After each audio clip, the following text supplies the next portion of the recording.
மாநகராட்சி தேர்தலாகட்டும், அவர்கள் உழைப்பு எப்படி இருந்தது, நம்முடைய உழைப்பு எப்படி இருந்தத மனசாட்சியோட கழக தொண்டர்கள் ஏற்றுக்கொள்ள வேண்டும்.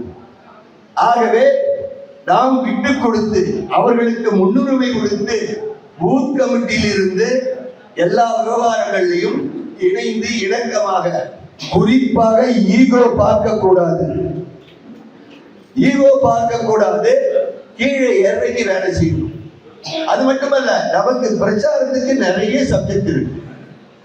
அன்பு சகோதரர்கள் சொன்னது போல சேப்பாக்கம் திருவள்ளிக்கேணி சட்டமன்ற தொகுதிதான் தமிழ்நாட்டுக்கே, ஏன் உலகிற்கே போதை மருந்தை கடத்துகின்ற ஒரு ஹப்பா இருக்கு. இந்த ஹப், இதன் பின்னணியில யார் இருக்கிறாங்க அப்படின்னு உங்களுக்கே தெரியும். உதாரணத்துக்கு சென்னை மேற்கு மாவட்ட அயலக அணி செயலாளர் ஜாபர் சாதிக். அந்த ஜாபர் சாதிக் யாரால நியமிக்கப்பட்டார்?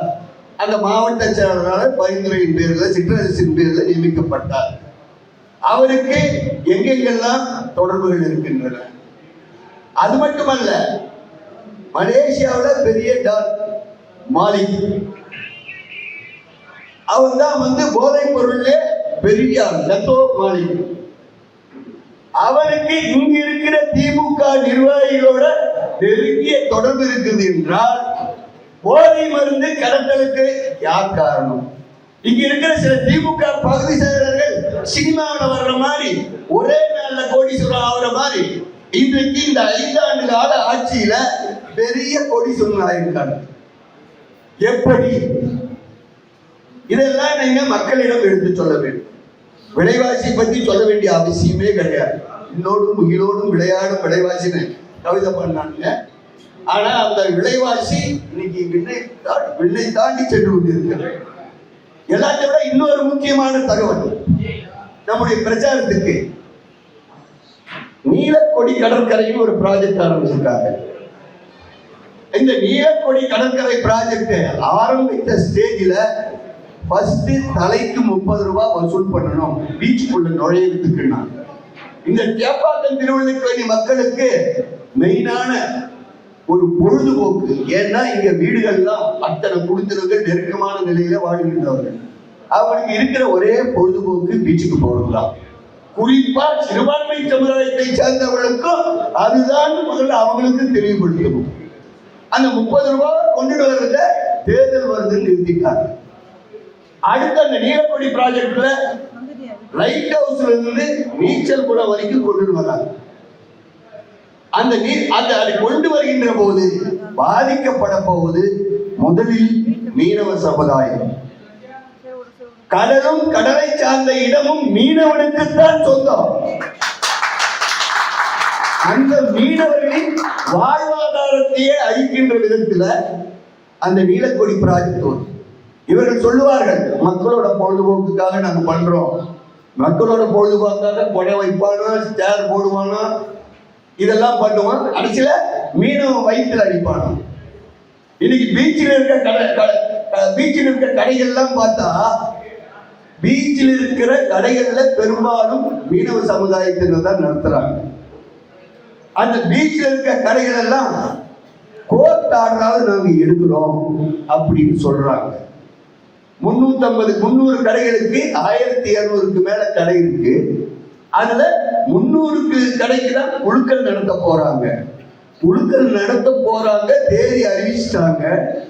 ஒரு வாரத்துக்கு 3 நாளைக்கு முன்னாடி அந்த அறிவிப்பு வந்த நிலையிலும் எந்த அளவுக்கு திமுக மாவட்ட செயலர் பேசுறாங்கன்னா, இத்தனை வருஷம் நாங்க ஏதாவது ஒரு கடையை தொட விட்டோமான்றோம். அடுத்து 5 ஆண்டு காலமாக மாட்டாங்குப்பம் பகுதிக்கு பட்டா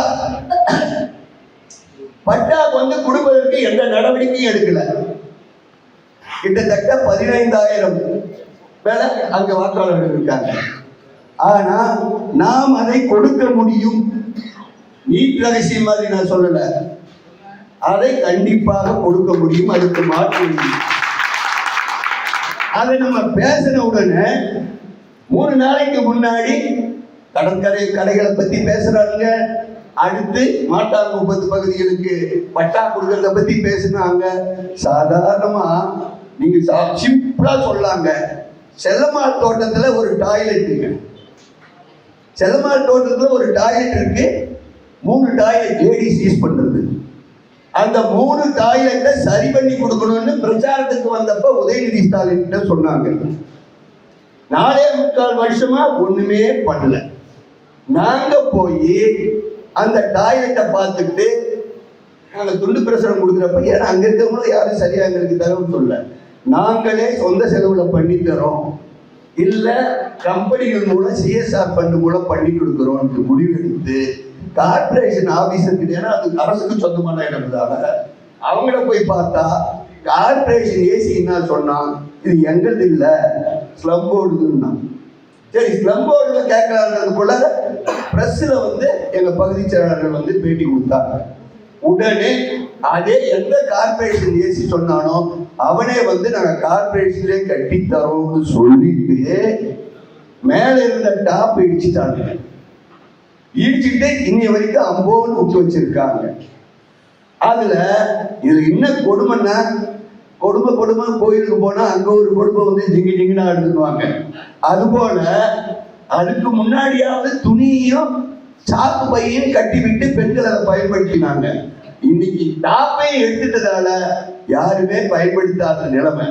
இன்னைய வரைக்கும் அதுக்காக எந்த நடவடிக்கையும் எடுக்கல. நீ ஒரு உதாரணத்துக்கு சொல்ற, இந்த உதயநிதி ஸ்டாலின் ஆளுமையை, ஆனா ஆட்சிக்கு வந்த புதுசுல என்ன பண்ணோம், எல்லா டாய்லெட்டையும் போய் பார்த்தோம். எல்லா டாய்லெட்டும் போய் பார்த்து ஏதோ கழிப்பறையை சீரமைக்க போறான்னு நம்ம நினைச்சோம்.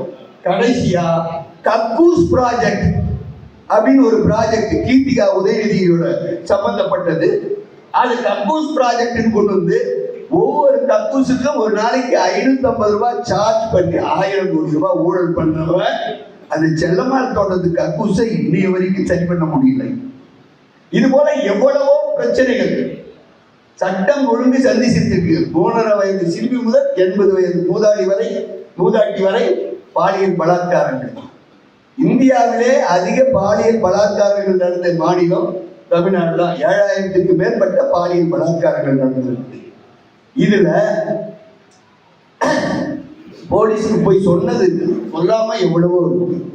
இங்க பீச் கடையை எடுக்கிறதுக்கு கோர்ட் ஆர்டர் சொன்னவன் அதே கோர்ட் ஆர்டர் திருப்பரங்குன்ற மலையில தீபம் ஏற்படான்னு அனுமதித்த பிறகும் அதை நிறைவேற்றணும். ஏன்னா அவன் விரும்புவது இதனால் மதக்கலவரம் வரும், வேற வழியே கிடையாது.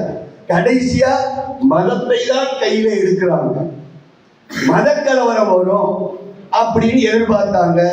அங்க நடக்கல. இங்க திருவல்லிக்கேணியில தேவராஜ மந்திரி தெருவுல ரேணுகா பரமேஸ்வரி கோயிலோட ஆட்ச சில தீய சக்திகளை வச்சு இடிக்கிறாங்க. அதை இடிக்கணும்னா சட்டத்துக்கு புறம்பா கட்டப்பட்டதுன்னு ஒண்ணு கார்பரேஷன் எடுக்கணும், இல்ல போலீஸ் இருக்கணும். ரெண்டும் இல்லாம ஒரு குறிப்பிட்ட மதத்தில் இருக்கிற தீய சக்திகளை வச்சு அதை இடிக்கிறாங்க. இதனால் கலவரம் மட்டும் எதிர்பார்த்தாங்க, அதுவும் நடக்கல. ஆனால் அவர்கள் நம்புவது மத கலவரத்தை தான் இருக்கும் என நான் நம்புகிறேன். எதிரி எந்த ஆயுதத்தை எடுக்கிறானோ அதே ஆயுதத்தை நாம் எடுக்க வேண்டும் என்று தீர்மானிக்கிறானோ அதே ஆயுதத்தை நாம் கையில எடுப்பதில் எந்த தவறும் கிடையாது.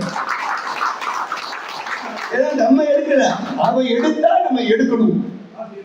அவன் எதை எடுக்கிறானோ திருப்பி தாக்க அதே ஆயுதத்தை நம்ம எடுக்கணும். நான் சொல்றது உங்களுக்கு புரியும் நினைக்கிறேன். வர இருக்கின்ற தேர்தலில் நாம் மத்திய மோடிஜி ஆட்சியோட சாதனைகளை சொல்லுவோம். இதுல சிறுபான்மை மக்களுக்கு என்னென்னலாம் அவங்க செஞ்சாங்கன்னு சொல்லுவோம். இன்றைக்கு கருணாநிதி மு.க. ஸ்டாலின் அடிக்கடி சொல்லுவாங்க, நான் கருணாநிதி மகன் ஸ்டாலின் சொல்கிறேன் மாப்ள.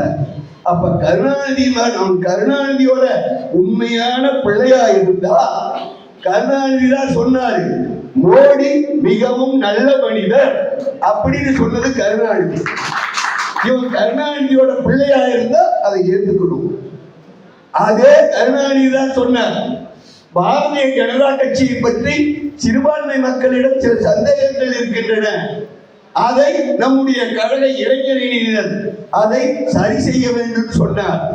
அப்ப அவங்க அப்பன் சொன்னதை ஏற்றுக்கிறவன் தான் பிள்ளை. கருணாநிதி மகன் ஸ்டாலின் என்பது உண்மையானா அதை பண்ணணும். அப்படி அதாவது குஜராத்தில் நடந்த கலவரத்தை பத்தி பேசுறப்ப கருணாநிதி என்ன சொன்னாரு? அது சட்டம் ஒழுங்கு பிரச்சனை, மத கலவரம் இல்லைன்னு சொன்னாரு. அப்படின்ற பட்சத்துல கருணாநிதியின் மகனா இவன் இருந்தா அதை ஏற்றுக்கணும். அதுக்கெல்லாம் முரண்பாடா இன்றைக்கு பாஜக பூதத்தை காமிச்சானா அப்படின்னு சொல்லி பூதம் போல காமிச்சானா அவன் அப்பன் சொன்னதை மாத்தியும் பண்றான்னா எங்களுக்கு சந்தேகம் இருக்கிறது. ஆகவே இதையெல்லாம் நீங்க பொதுமக்களிடம் விளக்கமாக விரிவாக எடுத்து சொல்ல வேண்டும். எந்த பிரச்சனை வந்தாலும் பார்த்துக்கலாம். யாரையும் ஒன்றும் பண்ணிட முடியாது. அவன் வெட்டினாதான் கத்தி வெட்டும் இல்லை, யார் வெட்டினாலும் கத்தி வெட்டும். அவன் கத்திய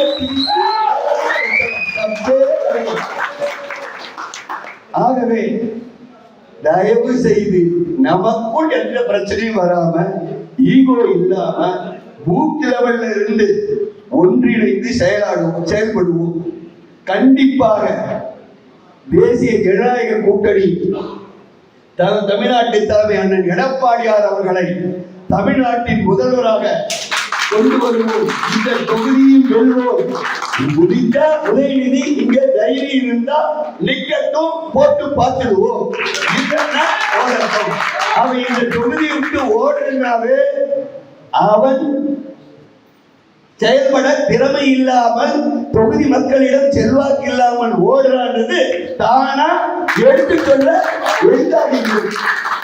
கண்டிப்பாக இந்த சட்டமன்ற தொகுதியிலே புரட்சி தமிழர் எடப்பாடியார் தலைமையிலான தேசிய ஜனநாயக கூட்டணி யாரை வேட்பாளராக நியமிக்கின்றதோ அந்த வேட்பாளருக்காக எந்த தியாகத்தையும் செய்து வெற்றி பெற செய்வோம்.